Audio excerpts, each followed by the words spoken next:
Welcome to our culture to the world. Yes, I know it's been a while. I haven't forgotten you though, my our culture to the world people. And I'm so happy to be with you again. Life gets busy sometimes, and that has been the case with me. But I want you to continue to watching the programs, go back and watch the ones that you haven't seen, and please go ahead and share the videos with your network, with your friends and your family. And I know that you find value in what I share with you on our culture to the world. And I really appreciate all of you who watch the program and keep sharing the videos. So thank you very much. And I hope to be a bit more regular as we go forward. Today, I just wanted to share a little something with you, and it has to do with a food item that there are very many different versions of it that exist in certain parts of the world. And I'll tell you a little bit about this food item. And as I tell you, you may recognize it. And if you have a version in your culture, you can share that with us in the comments. So, the main ingredient in this food item, this dish, is a corn flour dough. It's made with a corn flour dough, and it's cooked it's wrapped in a leaf. Sometimes it's a banana leaf. In some cultures, they use a banana or plantain leaf, mainly banana leaf. And in others, it's the corn husk. Do you recognize what I'm talking about? Corn flour dough wrapped in a banana leaf or corn husk and cooked or boiled. I'm not going to say the name that I know as yet. I'm going to tell you that soon, just now, I'm going to tell you that. But do you know that dish? Does it exist in your culture?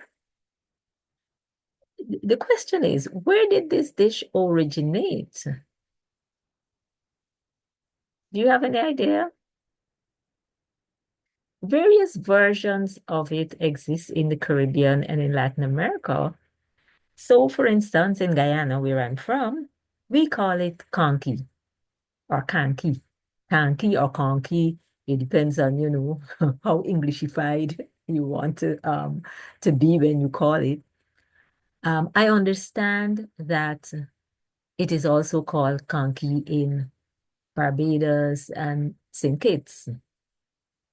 The version we have in Guyana, it's sweet, the corn flour dough, and some people add some coconut, um, and our spices, our cinnamon, and so on, and sometimes raisins.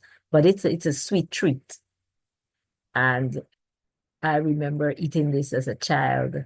My the older women in the family, grandmother and aunts, and my mother, they would make it.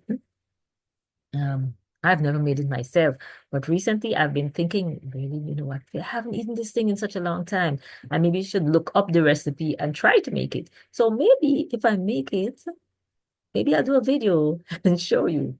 So you guys, I'm not a cook, but sometimes I try things. So we call it conky in Guyana, and like I mentioned, there are a couple of other Caribbean countries, English-speaking Caribbean countries that have conky. It also exists in some other English-speaking Caribbean countries by other names, because I understand that in Jamaica, they call it blue draws or drawers, I'm not sure, blue draws, or dukunu. Uh, Antigua has something that they call dukana, and apparently it's a similar kind of dish. And in Trinidad and Tobago, they have two versions. The sweet version they call paimi. I'm not sure if I'm pronouncing it correctly, or pami, or pami, or paimi. Um, please correct me if I mispronounced it.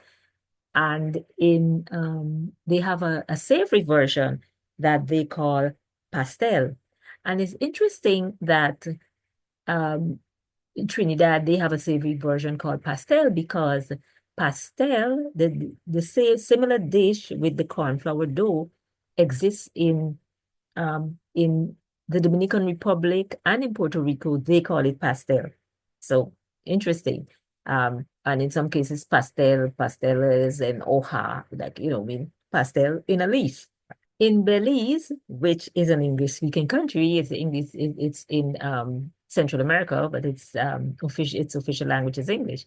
In Belize, they have Dukunu, and they have two versions of Dukunu, a sweet version, and then they have a savory version that has chicken as a filling, the same corn dough, and then it's filled with meat, with chicken. Interesting, right? So now there's some Spanish speaking countries. I mentioned the Dominican Republic and Puerto Rico, and they call it pasteles. But then when we go, let's go from North America and come down. We come from Mexico, into Central America, Guatemala, Nicaragua. We have Costa Rica. Then we have in South America, Colombia, in the Spanish-speaking Caribbean, Hispanic Caribbean island of Cuba. They all have versions of this dish.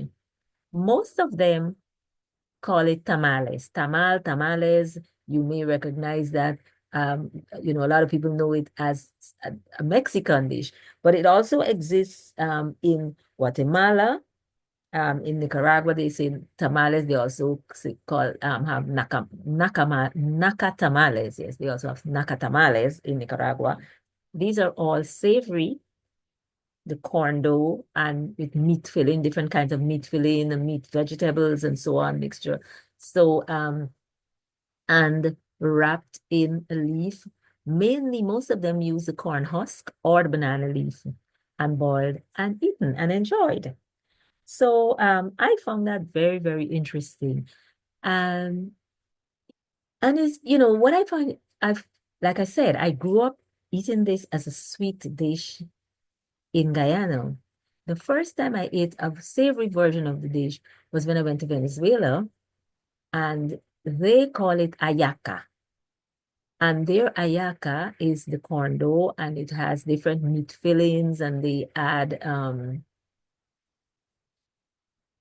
the meat fillings and olives and onions and peppers and raisins, and it's really a rich dish, and they have it on special occasions. So I think I remember when I had it, I was there on a course, um, and it was kind of like our graduation from the course at the end of our 2.5, almost 3 months in Venezuela.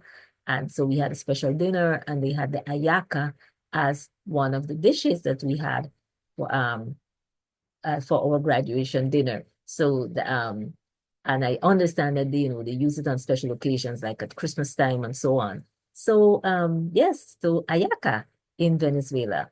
And like I said, in so many other Spanish-speaking countries, they have many of them call it tamales, and they have or pasteles, they have different versions. But the main thing is whether it's sweet or savory, what is the base? It's the corn dough and wrapped in the leaf, either the corn husk or the banana leaf, and boiled and eaten and enjoyed. Now, the question is, where did this dish originate? Now, as a Guyanese, I always heard that this is one of our dishes. In Guyana, we have dishes that we know, okay, we have dishes that derive from the East Indians who were taken to our country as brought to Guyana as Indians traders. We have dishes that derive from the Chinese and from the Europeans and from the people of Africa who originated from Africa, who were enslaved and brought to that region. So I always heard that was one of our dishes that we inherited. It was a version of a dish that came from Africa. And then as the years went by, I heard that there is a dish in Africa that's almost called conky. It's called kenke. So I was always curious. Oh, I want to taste this. So went to Ghana a couple of years ago, and so I got it. I got to taste kenke. I got to taste the Ghanaian kenke because I was looking out, I was thinking that it would taste like our Guyanese conky, but my taste buds got a shock. Yeah, so I was expecting a taste similar to our um conky in Guyana because the name is so similar, conky, kenke. Yes, it is a dish that has the corn flour, the corn dough as as the main ingredient, really. However, the Ghanaian kenke is not a sweet dish like our conky. And unlike the versions in certain other countries, there is no meat filling, okay? And the cornmeal with which they make the corn dough is fermented. So that gives it a sour taste when you eat the kenke. And they don't just eat it like that. It's eaten with something. So like I had it with contemere stew, and contemere is the kind of contemere stew is a kind of spinach, something like spinach or callaloo stew, and there was fish in the stew. So I had my kenke with that stew. But like I said, the taste is because the corn flour, the cornmeal is fermented. It has a kind of sour taste that I would imagine for me it would be an acquired taste. I would have had to be there for a while to get used to that taste. Um, so th- so I found that interesting because it was not what I expected to taste. It was a taste completely different from anything I expected. However, um, we're talking about where did this dish that is in the Caribbean and Latin America, where did it originate? They've in other parts of West Africa, there are versions of kenke. Um, and some of them call it kinky, some of them have other names for it. Places like in Eastern Cote d'Ivoire, Ivory Coast, Togo, Western Benin, eh, they all have versions of this corn meal dish that's cooked wrapped in a leaf. So let's get back to the question that we started off with. What do you think? Where did this dish originate?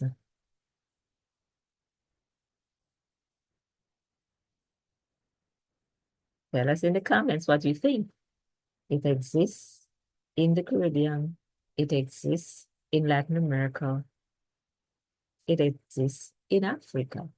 So tell me, what do you think? This dish exists in Africa, in West Africa,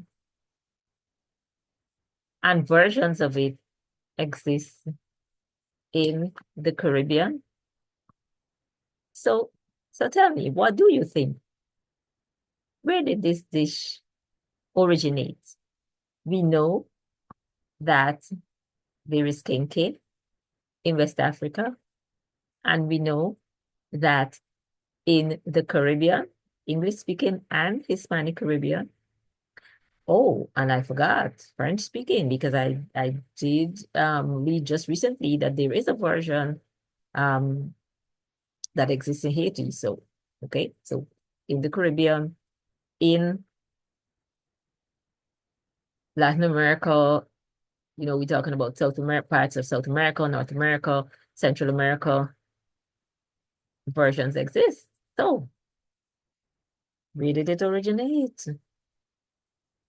Do you have a version of that dish? We're talking about the one that's made with the cornmeal dough, the masa, as they call it in Spanish, with the whether it has a filling or not, whether it's sweet or savory, but wrapped in a leaf, banana leaf, or corn husk and cooked.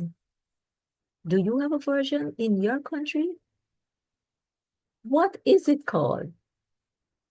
Tell us in the comments.